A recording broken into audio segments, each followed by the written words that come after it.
আমি মহামহিম রাজ্যপাল মহোদয় আমাদের সাংবিধানিক প্রধানের কাছে মমতা ব্যানার্জির পাড়ার লোককে দিয়ে লোক দেখানো তদন্ত কমিটি নয়, সিটিং জাজকে রেখে কলকাতা পুলিশ তথা বিধাননগর পুলিশ তথা পশ্চিমবঙ্গ পুলিশকে সরিয়ে রেখে নিরপেক্ষ তদন্ত করা দরকার। এটা আমরা কাল থেকে বলেছি।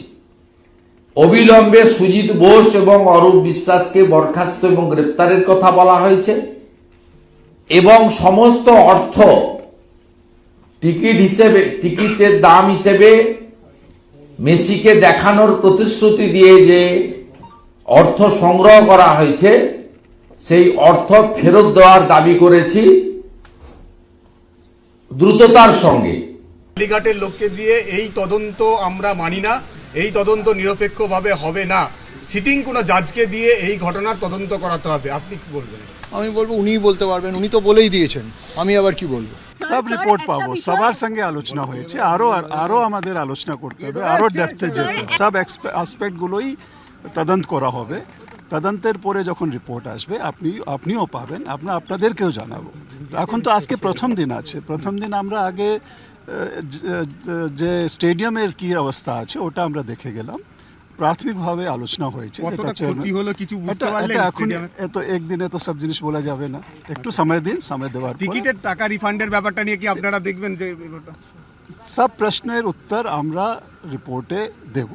ওর আগে থেকে আপনি কেন উত্তর শুনতে চাইছেন? আমাদের একটু তো সময় দিন। গতকাল থেকে আজকে আমরা যে করার আমরা করেছি, একটু আরও আমরা এর উপরে বিবেচনা করব, প্রশ্নগুলো যে আছে ওর উত্তর খোঁজার চেষ্টা করব, যেটা তদন্তের একটা সিস্টেম থাকে। তারপরে আমরা তদন্তের সব অ্যাসপেক্টগুলোই বিবেচনা হবে। অলরেডি একজন তো অ্যারেস্ট হয়েছে, 14 দিন পিসি হয়েছে, তার সঙ্গে কি কথা বলতে চান আপনারা? আমরা সব যে তদন্তের যে নিয়ম থাকে ওই তদন্তের পরিধির মধ্যে যে করার সব করা হবে। কালকে রাত্রি আমরা বসেছিলাম, আমরা রোড ম্যাপ ঠিক করেছিলাম। আজকে আমরা আবার এসে দেখলাম, স্পট ভিজিট করলাম, সিনটা দেখলাম, কি পাওয়া যায় দিতে পারি কিভাবে দেওয়া যায় সেটা সব পরের কথা। আদৌ দেওয়া যায় কি না করা যায় সব আমরা দেখতে হবে। দেখে আমাদের তো আমরা দেখছি, তদন্ত করছি, অ্যাক্টিভ আমরা এখানে দেখছি, তদন্ত করছি, বোঝার চেষ্টা করছি। শতর্দু দত্তকে গ্রেপ্তার করার পর তাকে আদালতে পেশ করে নিজেদের হেফাজতে চায় পুলিশ এবং আজকে আদালতে যে শুনানি, সেই শুনানি পর্ব শেষ হয়েছে। শতর্দু দত্তকে 14 দিনের জন্য পুলিশ হেফাজতে নির্দেশ দিয়েছে বিধাননগর মহকুমা আদালতের বিচারক। গতকালকে মেসিকে নিয়ে আসার পর যে পরিস্থিতি হয়েছিল সেই জায়গায় একেবারে সরকারি আইনজীবী বলল যে ইভেন্টে কে আসবে, মেসির সামনে কে থাকবে, তার দায়িত্ব শুধু একেবারে হচ্ছে অর্গানাইজারদের। এবং সেক্ষেত্রে যখন মেসি এসে পৌঁছায় সেখানে যেরকম পরিস্থিতি তৈরি হয়েছিল যে মেসিকে দর্শক আসন থেকে কেউ দেখতে পাচ্ছিলেন না এবং সেক্ষেত্রে ঢোকার পর কোনো রকম কোনো পরিকল্পনা, অর্থাৎ মাঠে যখন লিওনেল মেসি প্রবেশ করে তারপর ঢোকার পর কোনো রকম কোনো পরিকল্পনা ছিল না।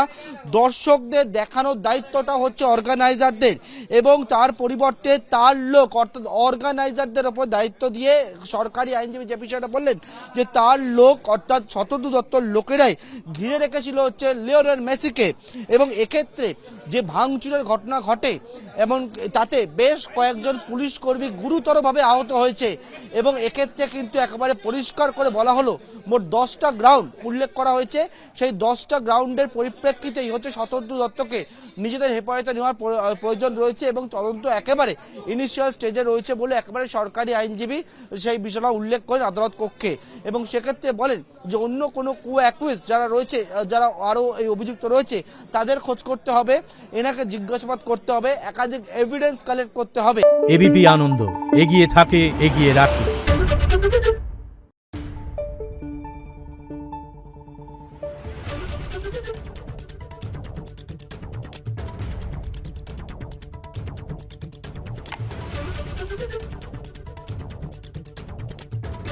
Thank you.